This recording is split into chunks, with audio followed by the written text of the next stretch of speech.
Well, good evening, everyone. I hope you're doing well, and this is your Royal Daily News for June 30th, 2022. In Larvotto, Her Serene Highness Princess Charlene of Monaco attended Water Safety Day, organized by the Foundation Princess Charlene of Monaco. Water Safety Day provides introductory workshops in the areas of water rescue, first aid, and water safety.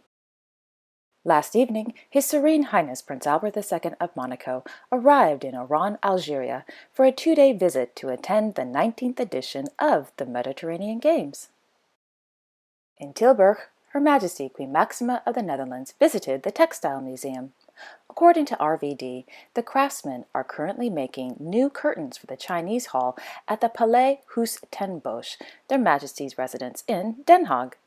The day began with a visit to the Textile Lab, which specializes in textile research and production. Her Majesty was informed about the machine embroidery process by specialist Mr. Frank de Wind.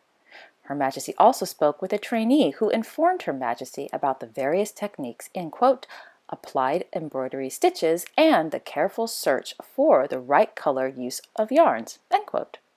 Her Majesty Queen Maxima also learned about hand embroidery from the project leader, B, as well as from members of the Queer Needle Circle and embroidery group from Arnhem, as well as from master embroiderer Miss Anna Bolk, who supervised the embroidery group's process. Towards the end of her visit, Her Majesty Queen Maxima participated in an embroidery session. In Maassluis, His Majesty King Willem-Alexander of the Netherlands, accompanied by the Minister of Agriculture, Nature and Food Quality, Mr. Henk Staghouwer, opened the newly restored Lely Campus. Established in 1946 by two brothers, the company develops high-quality robots and data systems that increase animal welfare, flexibility, and production in the dairy farm business. After the opening, His Majesty King Willem-Alexander was given a tour of the facility, whereupon he learned how the products are being developed on the Lely Campus for the dairy farm of the future, in which sustainability and circularity play a central role. This evening in Amsterdam, Their Majesties King Willem-Alexander and Queen Maxima of the Netherlands attended a gala in honor of the 60th anniversary of the Dutch National Ballet. In Leuven, Her Royal Highness Princess Elisabeth of Belgium, Duchess of Brabant, inaugurated the Princess Elisabeth Additive Manufacturing Laboratory at the Department of Mechanical Engineering at the Catholic University of Leuven. After the opening, Princess Elisabeth was given a tour of the new state-of-the-art research facility, whereupon she met with various professors and faculty. With the Tour de France kicking off tomorrow in Copenhagen, the French sports magazine L'Équipe interviewed His Royal Highness Crown Prince Frederik of Denmark in Copenhagen. In the interview, the Crown Prince spoke about the Danish tour routes, which His Royal Highness has ridden several kilometers, the special Danish cycling culture, and his own memories of the Tour de France growing up. Crown Prince Frederik has long been engaged in this year's edition of the Tour de France, and the Crown Prince will oversee the race in several stages in and around Denmark in the coming days. When the winner of the first stage is announced tomorrow, His Royal Highness Crown Prince Frederik will hand over the yellow driver's jersey.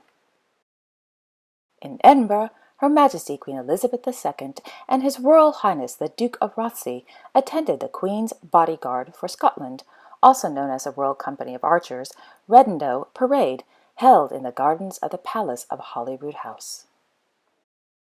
This morning in Edinburgh, His Royal Highness the Duke of Rothesay and Her Royal Highness the Princess Royal attended the Order of the Thistle service for the installation of the Right Honourable Dame Eilish Angiolini and the Right Honourable Sir George Read at St. Giles Cathedral. In Madrid, Her Majesty Queen Letizia of Spain hosted an outing at the Teta Real for the first wives and companions participating in the 32nd NATO Summit.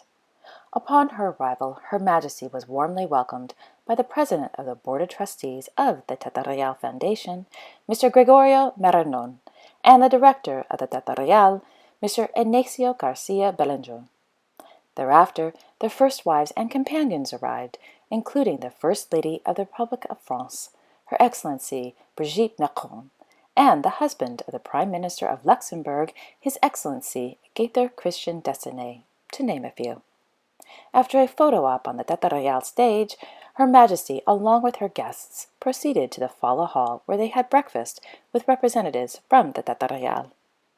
In the afternoon, Her Majesty Queen Letizia and her guests arrived in the grand ballroom to watch a concert by singer Mr. Kiki Barrente and watch the rehearsal of the opera Nabucco.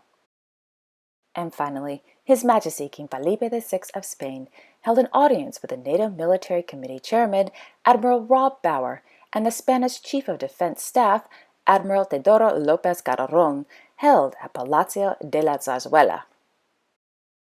And there you have it. Thank you all so much for watching. I really appreciate it. I will be back tomorrow, Friday, July 1st, with all the latest royal news. Until then, you can visit me at my website, royalcorrespondent.com, or on Twitter.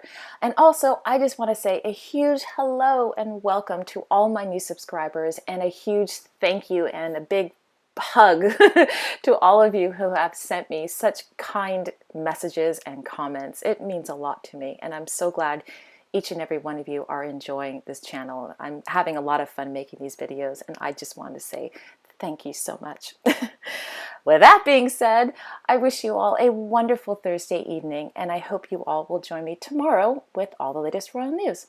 Okay, take care everyone. Bye-bye.